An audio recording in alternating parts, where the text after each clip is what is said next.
मग negation P और negation Q ह्याचं म्हणजेच एफ और एफ कळते का?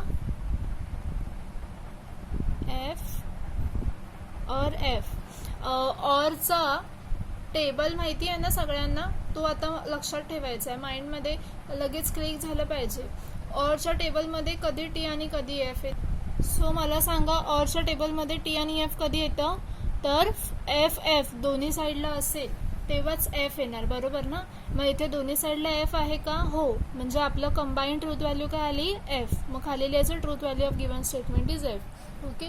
सेकंड बघूया. सेकंड काय आहे? If Sunday is not holiday then Ram studies on holiday. आता ह्याच्यामध्ये कोणता सिम्बॉल यूज करणार? इफ आणि देन आहे, बरोबर? मग आपण कोणता सिम्बॉल यूज करायचा आहे? वन साइडेड ॲरोवाला. कोणता? One sided arrow. आणि मला सांगा सेंटेन्सेस निगेशन फॉर्ममध्ये येणार की नाही येणार? पी काय आहे आपला? Sunday is a holiday. Sunday is a holiday आणि गिवन सेंटेन्समध्ये संडे इज नॉट हॉलिडे, म्हणजे आता कळायला पाहिजे निगेशन पी होणार ह्याचं. ओके.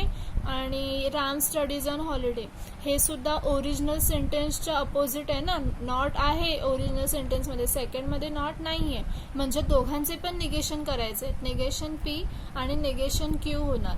आणि म्हणूनच टी टीचं काय होणार? F F. जसं वरती केलेलं तसं, फक्त सिम्बॉल इकडे चेंज होतोय. सिम्बॉल वरती ऑरचा होता, खाली कोणता आहे? इफ आणि देनचा वन साइडेड ॲरो. मग आता वन साइडेड ॲरोचा जो टेबल असतो त्याच्यामध्ये टी आणि एफ कधी येतो? जेव्हा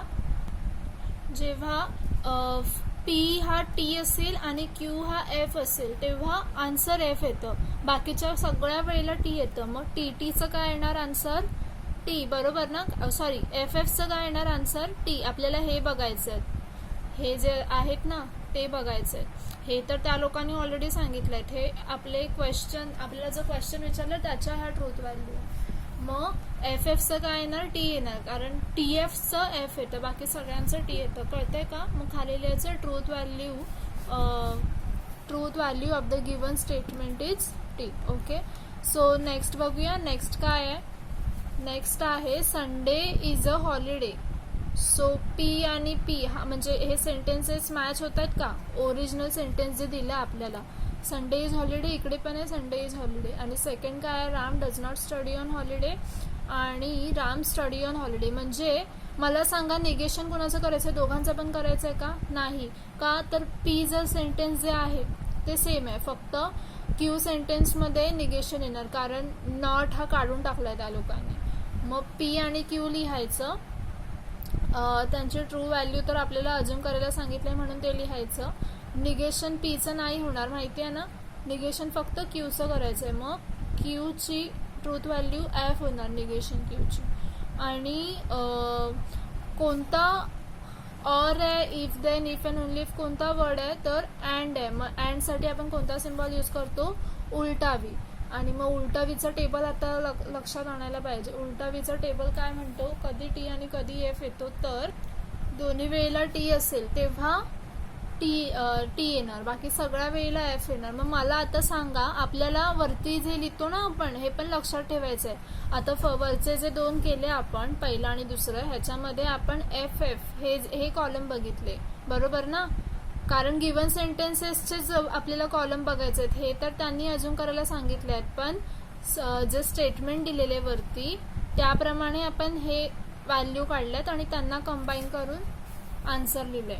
इकडे मला सांगा थर्डमध्ये मी काय घेऊ? म्हणजे अँड सिम्बॉल तर ठरलेला आहे, पण पी आणि क्यू की पी आणि negation Q?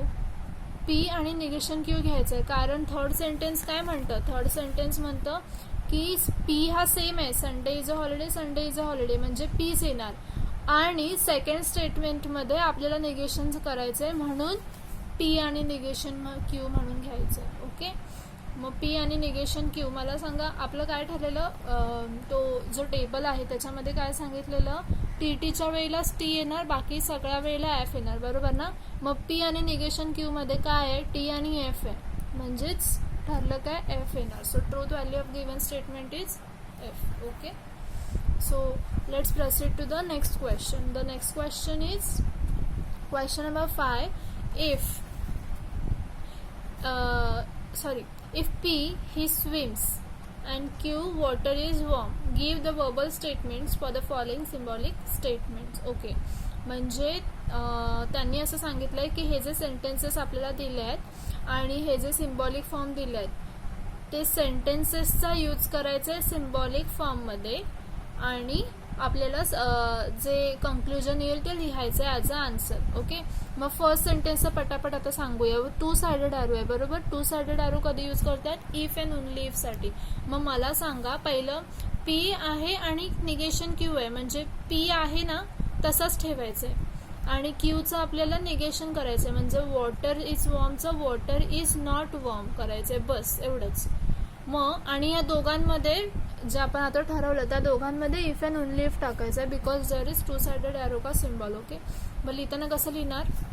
He swims if and only if water is not warm. बरोबर, हे फार इझी आहे, फटाफट करत जायचं आहे, त्यात इतका वेळ नाही घालवत बसायचा. नेक्स्ट काय आहे? निगेशन इन ब्रॅकेट पी और क्यू.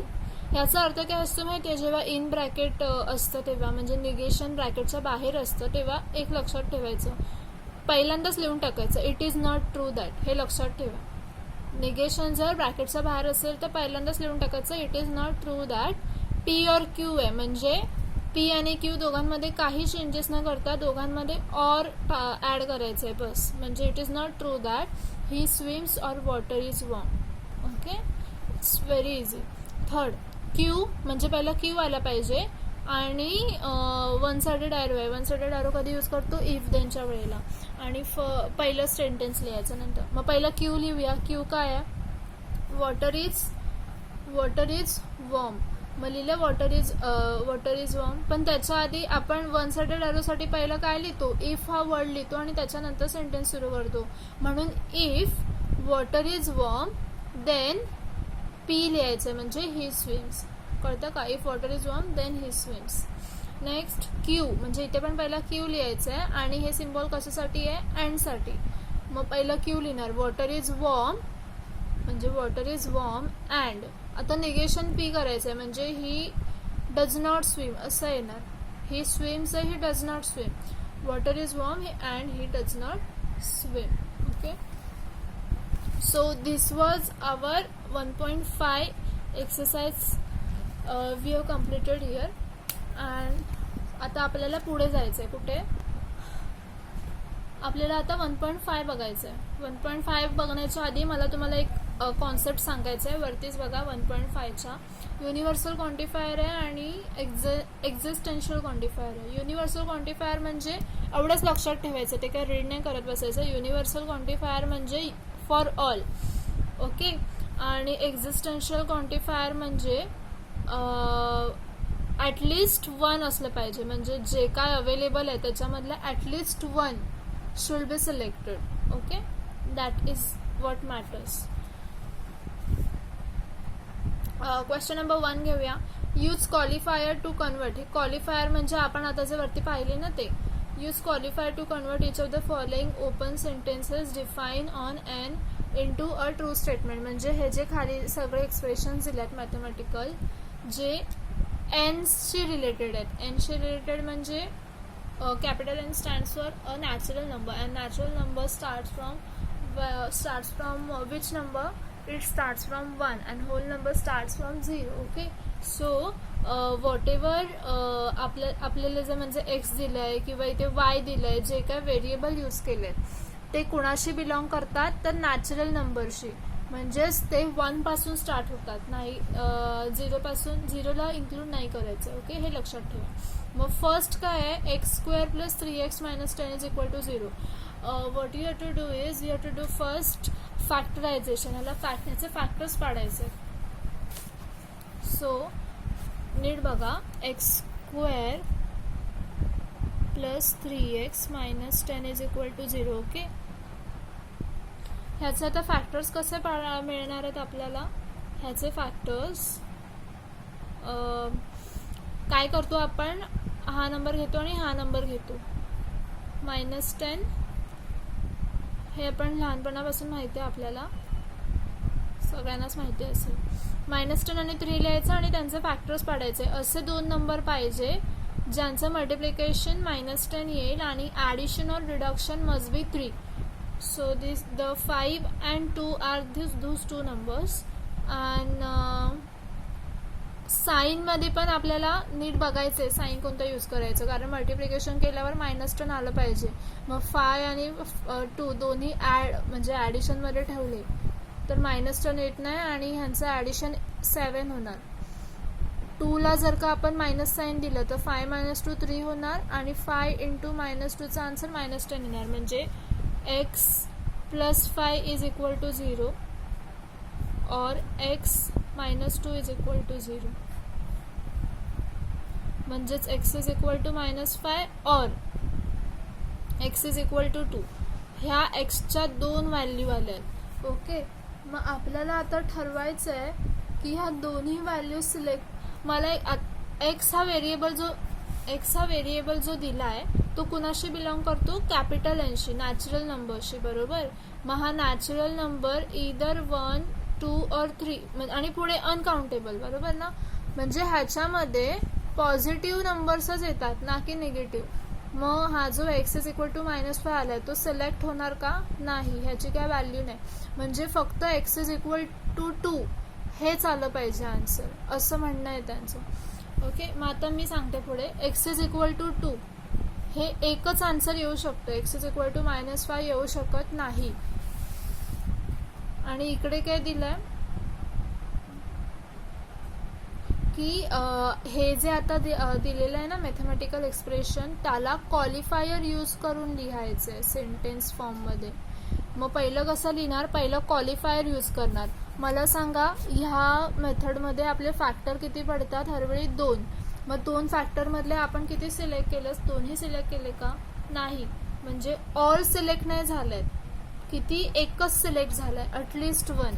ऑलसाठी कोणतं क्वांटिफायर यूज करतात, असं. आणि ॲटलिस्ट 1साठी असं.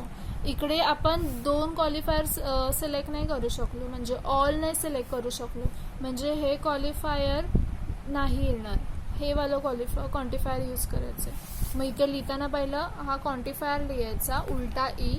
x belongs to natural number such that this expression is a true statement. आणि मग खाली लिहायचं x = 2 which belongs to n.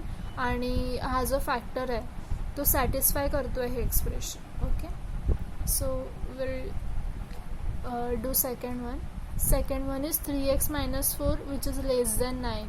आता ह्या एक्समध्ये एक्सच्या व्हेरिएबलमध्ये कोणते नंबर्स टाकायचे, नॅचरल नंबर. आणि आपल्याला 1 पासून स्टार्ट करायचं. मला सांगा इथे मी एक्समध्ये 1 टाकला तर 3 × 1 = 3. 3 - 4 किती होणार, -1. मग ह्याचा आन्सर येणार -1 विच इज <9. सो हे नॅचरल नंबर 1 जो आहे तो हा नंबर हा क्रायटेरिया फुलफिल करतोय. बरोबर.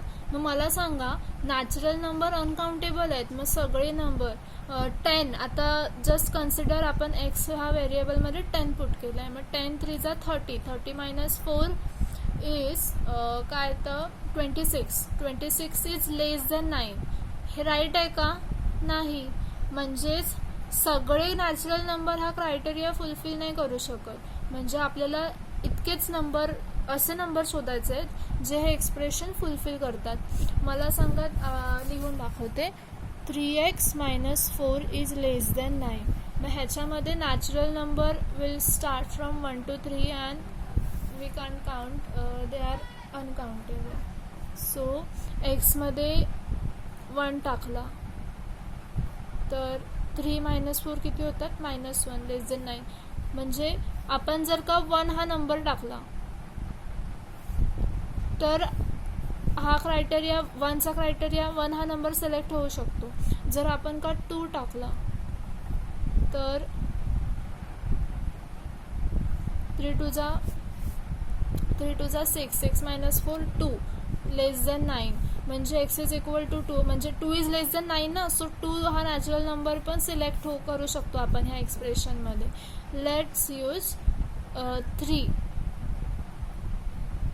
3 × 3 = 9. 9 - 4 5. मग 5 लेस दॅन 9 हा पण क्रायटेरिया फुलफिल होतोय. मग x इज इक्वल टू 3 हा नंबर पण सिलेक्ट होऊ शकतो. 3 आता 4 यूज करूया. 3 4 जा 12 minus 4 8 which is less than 9 म्हणजे 4 पण सिलेक्ट होतो. 5 होतो का सिलेक्ट? Let's see. 3 5 जा 15 minus 4 11 is not less than 9. So 5 include नाही होणार आहे या क्रायटेरियामध्ये. म्हणजे हे एक्सप्रेशन जे आहे म्हणजे हे एक्सप्रेशन जे आहे या एक्सप्रेशनमध्ये किती नंबर सिलेक्ट करू शकतो आपण? फक्त 1 2 3 4 सगळे नॅचरल नंबर सिलेक्ट नाही करू शकत. जर सगळे सिलेक्ट झाले असते तर आपण कोणतं क्वांटिफायर यूज केलं असतं? हे. पण सगळे नाही ना होत आहेत, मग हे क्वांटिफायर नाही यूज करणार. तर उलटा ई वाला जो क्वांटिफायर आहे तो लिहायचा पहिला. हा बघा, उलटा ई वाला quantifier x belongs to n such that this expression is true statement. आणि एक्समध्ये जितके नंबर टाकता येऊ शकतात ते सगळे लिहायचे till 4 which also belongs to natural number satisfying the expression. Okay, मग अशा वेमध्ये तुम्हाला पुढचं सगळं करायचं. मग मला सांगा n square is equal to greater than or equal to 1. मग मला सांगा 1 हा नंबर जो आहे, मला सांगा n काय आहे? तर नॅचरल नंबर. मग सगळे natural number which is starting from 1 ह्यांचे स्क्वेअर जर आपण केले तर ते ऑब्विसली 1 या नंबरपेक्षा ग्रेटरच असणार आहे. ह्याचा अर्थ काय की सगळे नॅचरल नंबर ह्या एक्सप्रेशनमध्ये फिट बसतात.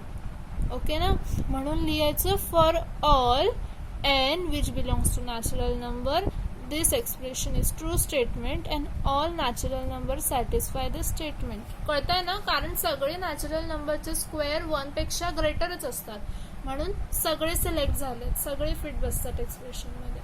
4th one 2n minus 1 is equal to 5.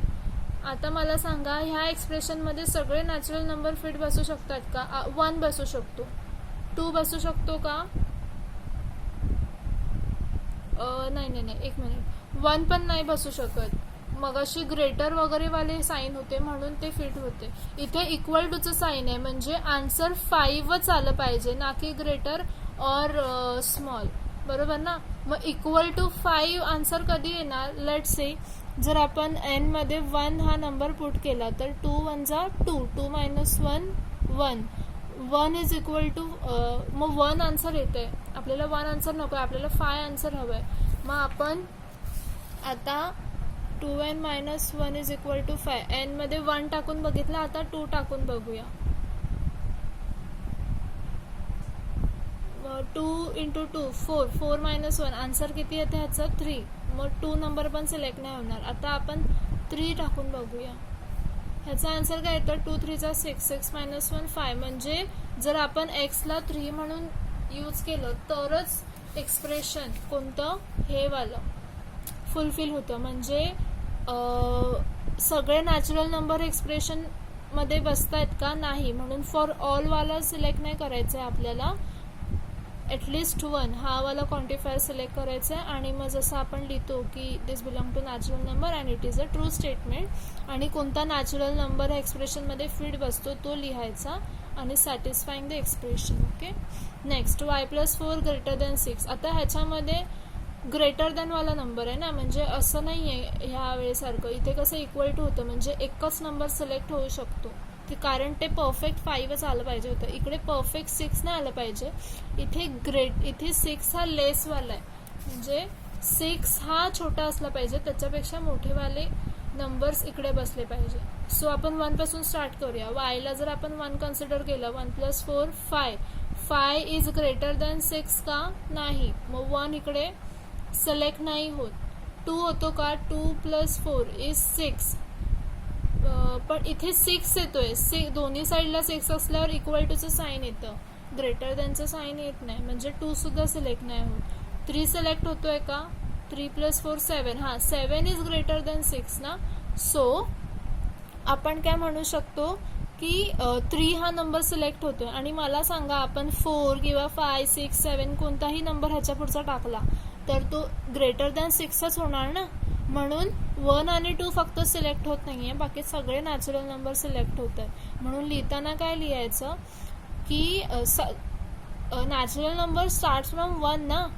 भलेही सगळे नॅचरल नंबर 3 पासून इथे फिट बसत असले तरी 1 आणि 2 तर होत नाहीच आहे ना. एकही नंबर जर सिलेक्ट नाही ना झाला तर ओनली फॉर 1 म्हणजे हे वाला क्वांटिफायर लिहायचं असतं. लक्षात ठेवा, जर का सगळे 1 पासून अनलिमिटेड जे नंबर असतात सगळे जर सिलेक्ट झाले तर फॉर ऑलचा येणार क्वांटिफायर, अदरवाईज हा वालाच येणार आहे, हा वाला. ओके, मग तेच लिहायचं. आता कसं लिहायचं ते कळलं असेल.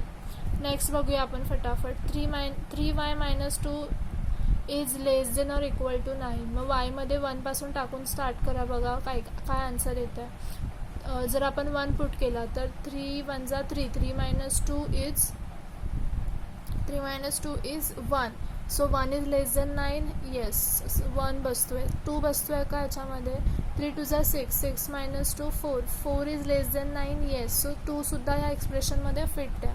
3 बसतोय का वायमध्ये? 3 3 जा 9, 9 minus 2 7, 7 is less then 9. Yes, 3 is also suitable for this expression. Let's proceed towards fruit. 3 4 जा 12, 12 minus 2 10, 10 is 10 less than 9? No. So we have to stop here till 3. आणि मग लिहिताना कसं लिहायचं की सगळे नंबर सिलेक्ट नाही ना होत आहेत, म्हणून ॲटलिस्ट 1 वाला जो क्वांटिफायर आहे तो यूज केला. 1 2 3 हे 3च नंबर सिलेक्ट होत आहेत, म्हणून हा वाला क्वांटिफायर. आणि मग लिहायचं that this is true statement आणि जे नंबर फिट बसतात एक्सप्रेशनमध्ये ते लिहून टाकायचे. ओके, आता प्रोसीड करूया question number second var. Second question आहे, बीचा सेट दिला आहे आणि डिटरमाइन करायला सांगितलं आहे ट्रूथ व्हॅल्यू ऑफ फॉलोइंग. आता आपल्याला हे क्वांटिफायर यूज करायचं आहे आणि ठरवायचं आहे की त्यांनी जे स्टेटमेंट दिलेलं आहे ते ट्रू आहे की फॉल्स आहे. सो फर्स्ट बघूया. फर्स्टमध्ये ते सांगतायत की फॉर ऑल म्हणजे सगळे जे नंबर आहेत ते ह्याच्यामध्ये फिट बसले पाहिजेत, नाहीतर फॉल्स बनणार आहे असं सांगितलं आहे. So let's C.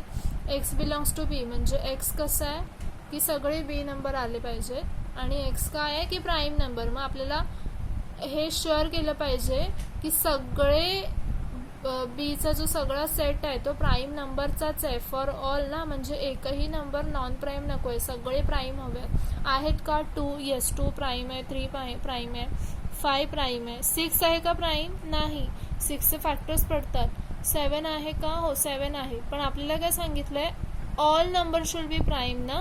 मग इथे 6 ह्या म्हणजे जी कॅटेगरी सांगितली आहे त्या कॅटेगरीमध्ये फिट नाही बसत आहे, म्हणून ह्या सेंटेन्सची ट्रूथ व्हॅल्यू काय होणार? फॉल्स. मग लिहिताना कसं लिहिणार आपण? Let's see. लिहिताना लिहायचं की X equal to 6 which belongs to B does not satisfy the given criteria, that is x is prime number. So given statement is false and truth value is capital F. Okay, हे easy आहे फार, फक्त तुम्हाला ते quantifier नीट बघून answer लिहायचं. Second quantifier काय आहे? सेकंड सेंटेन्स आहे ॲटलिस्ट 1 म्हणजे बीचा जो सेट आहे त्यातला एक तरी नंबर असा असला पाहिजे that n+6 is greater than 12. म्हणजे बी मधला जो सेट जे नंबर्स आहेत त्यातला एक तरी नंबर इथे हा एक्सप्रेशन फुलफिल झाला ना एक तरी नंबरनी, तर मग आपण मग काय करू शकतो? त्याची ट्रूथ व्हॅल्यू ट्रू लिहू शकतो. सो बघूया 2 फिट बसतोय का? 2 + 6 किती होतात? 8. 8 इज ग्रेटर दॅन 12? नो, 2 नाही बसत आहे. एक तरी नंबरने हे एक्सप्रेशन फुलफिल केलं पाहिजे. हां, मग सगळे करून बघायचं आहे. 3 + 6 9, 9 is greater than 12? No. 5 + 6 11, 11 is greater than 12? No. 6 + 6 is 6 + 6 12, 12 greater than 12 आहेत का? नाही, ते इक्वल आहेत, इथे ग्रेटर दॅन हवं आहे. 7 + 6 ग्रेटर दॅन 12 आहे. 7 + 6 किती होतात? 13, 13 इज ग्रेटर दॅन 12. म्हणजे फक्त एकच नंबर इकडे हा क्रायटेरिया फुलफिल करतोय आणि तितकंच आपल्यासाठी तितकंच ओके आपल्यासाठी, कारण त्यांनी क्वांटिफायर सांगितलंय कोणतं, ॲटलिस्ट वन वालं, म्हणजे ह्यातला ॲटलिस्ट वन नंबरने क्रायटेरिया फुलफिल केलं पाहिजे. मग लिहिणार काय, हां एक नंबर हा क्रायटेरिया फुलफिल करतोय, कुठला 7, म्हणून लिहायचं n is 7 which belongs to B and satisfy the criteria, so given statement is true and truth value is capital T. Okay. Next काय आहे, नेक्स्ट आहे ॲटलिस्ट वन, पुन्हा ॲटलिस्ट वन, ह्यातला ॲटलिस्ट वन नंबरनी हा criteria fulfil करायचा आहे. हे येईल तुम्हाला ना आता, 2n+2 which is less than 4, म्हणजे एकतरी नंबर असा असला पाहिजे जो ह्यामध्ये टाकल्यावर त्याचा आन्सर 4 पेक्षा लेस असेल. मग आपण 2 टाकून बघूया पहिला. 2 × 2 4, 4+2 6, 6 हा लेस दॅन 4 आहे का, नाही. मग जर 2च हा क्रायटेरिया फुलफिल नाही करत आहे तर त्याच्यापेक्षा ग्रेटर नंबर आपण सबस्टिट्यूट केला n मध्ये, तरी पण हा क्रायटेरिया फुलफिल होणार नाही, बरोबर ना. मग डायरेक्टली यायचं लिहिताना की no element in set B is satisfying the criteria, so given statement is false and truth value is F. Okay. आपण आता 4th बघूया. फॉर ऑल लिहिले, म्हणजे बी सेटमध्ये जे नंबर आहेत ना, कोणते नंबर, तर 2 3 5 6 7, हे सगळे नंबर कसे असले पाहिजे, दॅट त्यांचा स्क्वेअर हा निगेटिव्हच असला पाहिजे. मग मला सांगा, आपल्याकडे जे पॉझिटिव्ह नंबर आहेत 2 3 5 6 7, हे पॉझिटिव्ह नंबरचा स्क्वेअर केल्यावर कधी निगेटिव्ह येणार का, नाही. मग त्याचा आन्सर डायरेक्टली यायचं, no element is satisfying the given criteria, so the given statement is false. Okay. 5th one, for all y belong to B आणि y-5 belong to natural number. मग मला सांगा, y मध्ये म्हणजे सगळे नंबर, फॉर ऑल आहे, म्हणजे सगळे 2 3 5 6 7 हे जे नंबर दिले आहेत ते सगळे नंबर y मध्ये सबस्टिट्यूट केल्यावर आन्सर येणार ते नॅचरल नंबर, म्हणजे 1 पासून स्टार्ट झाले पाहिजे, म्हणजे सगळे पॉझिटिव्ह पाहिजे. मग आपण इथे 2 टाकून बघूया. 2-5 आन्सर काय येतं, -3. पहिलाच आन्सर रॉंग आलंय, म्हणजे आपल्याला जे पाहिजे की आन्सर पॉझिटिव्ह आलं पाहिजे. पॉझिटिव्ह का म्हणते मी, कारण इथे नॅचरल नंबर सांगितलाय. ओके. आणि natural number starts from positive 1, आणि आपला पहिलाच सबस्टिट्यूट आपण जे केलं इथे नंबर 2 ते टाकून आन्सर आपला निगेटिव्हमध्ये आलं. मग पुढचं तर होणार नाहीच, कारण इकडे फॉर ऑल आहे ना, सगळे नंबर, ह्याचं आन्सर पॉझिटिव्ह आलं पाहिजे. पहिलंच निगेटिव्ह आलं, मग आपण त्याची ट्रूथ व्हॅल्यू फॉल्स लिहून टाकू शकतो. ओके. तिथे वेळ नाही घालवत बसायचा जास्त. मग लिहायचं y which is equal to 2 belongs to B, 3 belongs to B, 5 belong to B, does not satisfy the criteria, so the given statement is false and truth value is F. Okay. So इथे आपला exercise 1.5 संपतोय. Okay. आणि start करायचं आहे आता 1.6. मग 1.6 मध्ये पहिला क्वेश्चन काय आहे, prepare the truth table for the following statement patterns. म्हणजे आता हे ट्रूथ टेबल आपल्याला जस्ट करायचं आहे, फक्त ह्याच्यामध्ये ना माणसाने अलर्ट राहिलं पाहिजे. अलर्ट राहिलं तर सगळं काही राईट होणार, कारण आपण बघायला गेलं ना 1.6 मध्ये तर इतके म्हणजे मोठे मोठे टेबल्स आहेत. काही 4 रोजचे आहे तर काही 8 रोजपर्यंतचे आहे. त्याच्यामध्ये तुम्ही जर अलर्ट राहिलात तर सगळं राईट होणार, नाहीतर विदाऊट अलर्टनेस, विदाऊट फोकस तुम्ही हे बॉक्सेस जर ड्रॉ केले, जर आतमध्ये कॅरी करत गेलात TF, तर तुम्हाला कळणार पण नाही की तुमचं कुठे चुकलं आहे, आणि सॉल्व करून मग तुम्हाला असं वाटेल हां आम्ही करून आलो आहे, आम्हाला मार्क्स मिळणार. त्यामुळे असे एक्झाम्पल्स सॉल्व करताना आहे ना, असे एक्झाम्पल्स रादर मी म्हणेन मॅथ्स 2 मध्ये कॉन्सन्ट्रेशन असलंच पाहिजे, कारण ते फक्त नंबर्स कॅरी ऑन करत जायचे, कॅल्क्युलेटिव्ह पार्ट जास्त आहे मॅथ्स 1 मध्ये. सो जस्ट अलर्ट राहा तुम्ही हे सगळं करताना. आपण आता फर्स्ट वन ट्राय करूया. फर्स्ट वन काय आहे, prepare the truth table of the following statement patterns, P if त्यांचं साईन आहे, आणि इन ब्रॅकेट आहे निगेशन P और Q. ओके. मग पहिलं जेव्हा दिलं असेल ना असं ट्रूथ टेबल बनवायला, तर पहिलं लिहून टाकायचं त्याच्यामध्ये किती व्हेरिएबल्स आहेत आणि किती कनेक्टिव्स म्हणजे किती कोणते सिम्बॉल यूज केलेत, किती सिम्बॉल यूज केलेत. ओके. मग पहिले व्हेरिएबल किती आहेत, व्हेरिएबल म्हणजे स्टेटमेंट आहे इथे. मग पी आणि क्यू, पी दोनदा दिसते पण त्याला एकदाच आपल्याला काउंट करायचं आहे, लक्षात ठेवा. मग पी आणि क्यू, ॲक्च्युली लक्षात ठेवा पी क्यू आर एस असे 4 व्हेरिएबल असतात. मग तसे काउंट करायचं आपल्याला. मग ते किती डबल ट्रिबल येऊ दे, आपल्याला ते एकदाच काउंट करायचं. मग पी आणि क्यू हे दोन आले आहेत व्हेरिएबल. मग लिहायचं हिअर आर 2 स्टेटमेंट्स आणि कनेक्टिव्ज म्हणजे सिम्बॉल्स काउंट करा 1 2 3 म्हणजे 3 कनेक्टिव्ज आहेत. आणि मग रोज आणि कॉलम किती बनणार त्याच्यावरून डिटरमाइन होतं ह्या स्टेटमेंट आणि कनेक्टिव्जवरून. जितके रोज असतील लिहायचं कसं मी सांगते, पहिलं लक्षात घ्या. देअरफॉर लिहायचं 2 × 2 का केलं, जितके स्टेटमेंट्स आहेत ना तितके ते एकमेकांशी मल्टिप्लाय करायचे आहेत. म्हणजे स्टेटमेंट किती आहेत 2, मग 2 × 2 ला मल्टिप्लाय करायचं, आलं किती 4. म्हणजे रोज येणार तुमचे 4. आणि कॉलम कशावरनं डिटरमाइन करतो तर statements plus connectives. Statement is 2, connectives is 3. मग 2 + 3 किती आलं 5 आलं. मग 5 कॉलम बनणार, एवढं लक्षात ठेवा. ओके, कळेल हळूहळू जसं जसं आपण सॉल्व करू ना तसं कळेल. सो पहिलं बघूया. पहिले ना मी सॉल्व करून दाखवते रफमध्ये. पहिलं येतं पहिले कॉलम आणि रोज हे करायचे. रोज किती सांगितले आहेत 4. म्हणजे हा तर एक रो असाच जातो हेडिंगवाला, त्याला इन्क्लूड नाही करायचं आहे. 1 2 3 4 हा इथपर्यंत बरोबर आहे. हा Q. Okay, first column, second column, third column, fourth column आणि फिफ्थ कॉलम. मग मला आता सांगा इथे हेडिंग कशावरून ठरवतात माहिती आहे. क्वेश्चन काय आहे आपला, पहिला क्वेश्चन आहे पी आणि क्यू हे पहिले 2 कॉलम तर ठरलेले आहेत. ओके, मग पहिलं लिहायचं जे जे निगेशन असतात ना ज्या व्हेरिएबलचे, ते निगेशन पहिलं लिहून घ्यायचं. मग निगेशन कोणतं आहे, निगेशन फक्त पीचं आहे. मग ते मी लिहून घेते, निगेशन पी.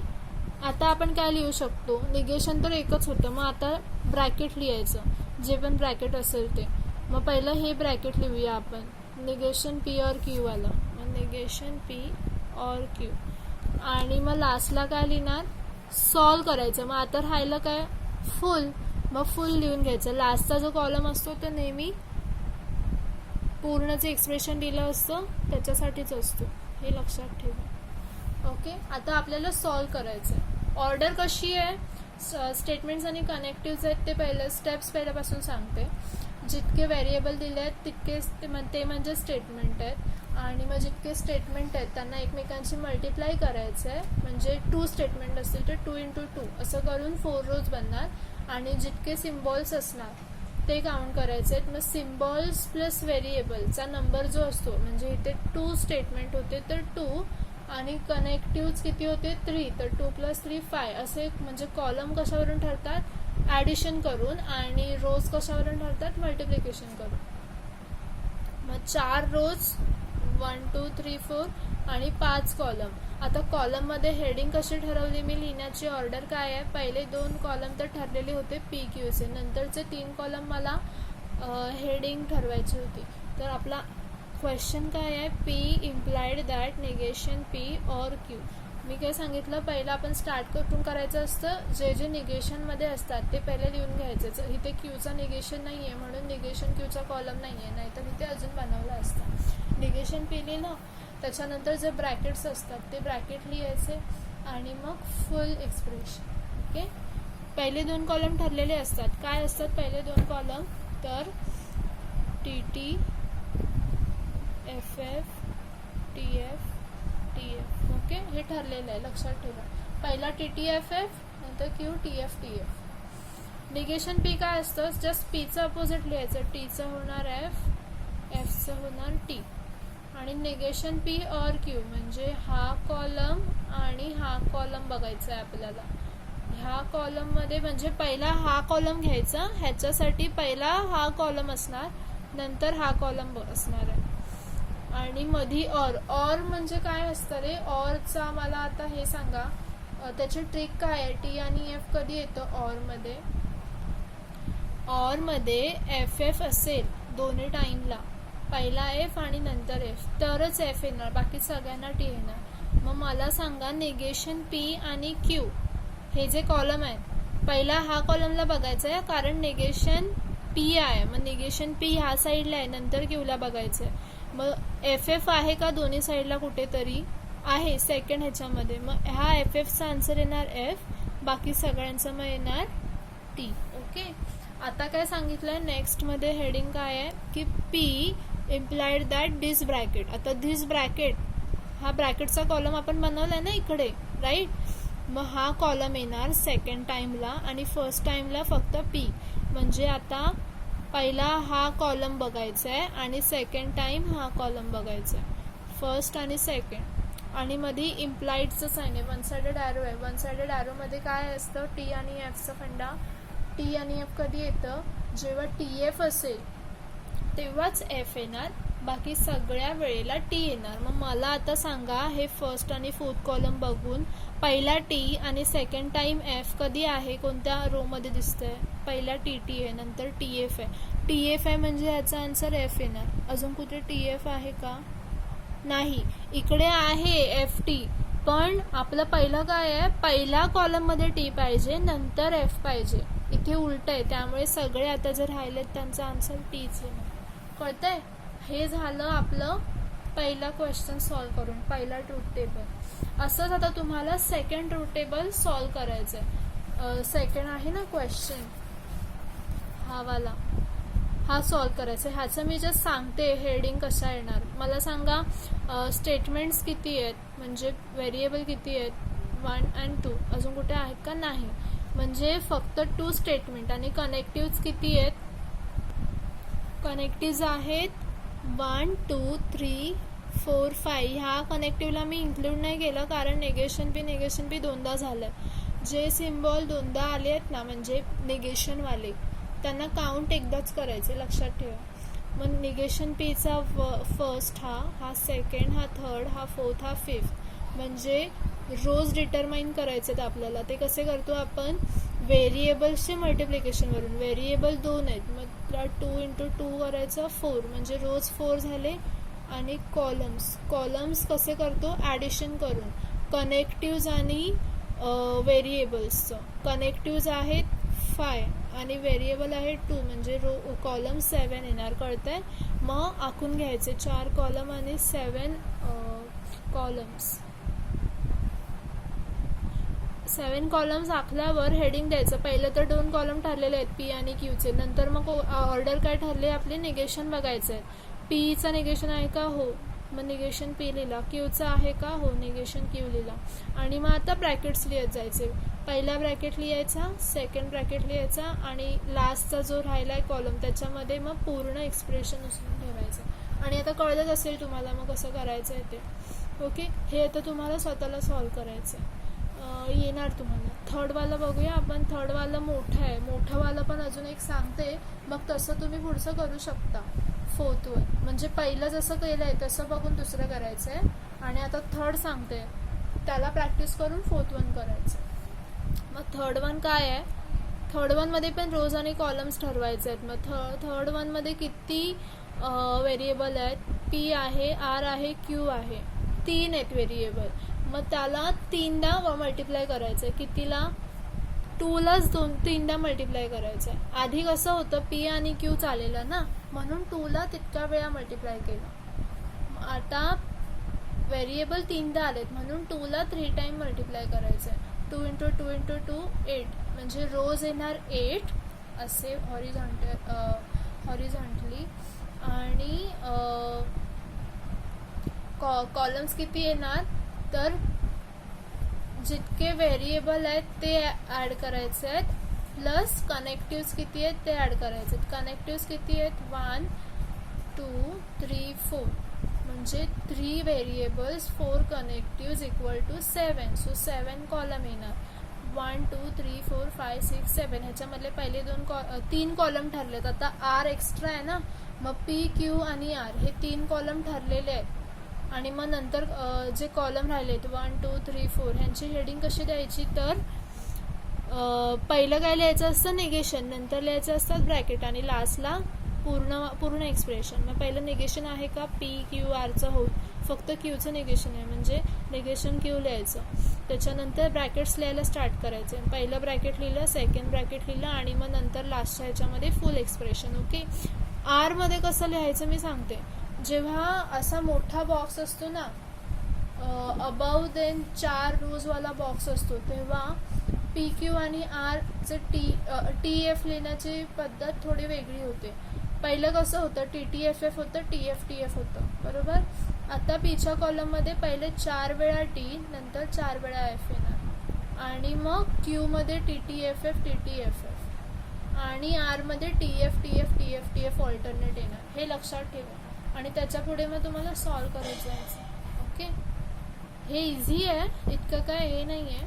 सो जस्ट तुम्हाला आता ह्याची प्रॅक्टिस करायची आहे. आपला 1.6 मधला 1.6 मधले first, second, third, fourth first question झालेलं आहे. आपल्याला नेक्स्ट लेक्चरमध्ये सेकंड क्वेश्चन पासून स्टार्ट करायचं. ओके. मी आता असंच करत जाईन, ऑल्टरनेट तुम्हाला प्रॅक्टिस करायला देईन, ऑल्टरनेट सॉल्व करेन. ओके. मग तसं एक फास्ट होऊन जाईल आपण. सो आज जे झालंय ते प्रॅक्टिस करायचं आहे तुम्हाला आणि जितकी प्रॅक्टिस जास्त कराल तितकं फास्ट तुम्हाला ते कळेल आणि समजेल. ओके. सो नेक्स्ट लेक्चरला भेटूया आपण. बाय.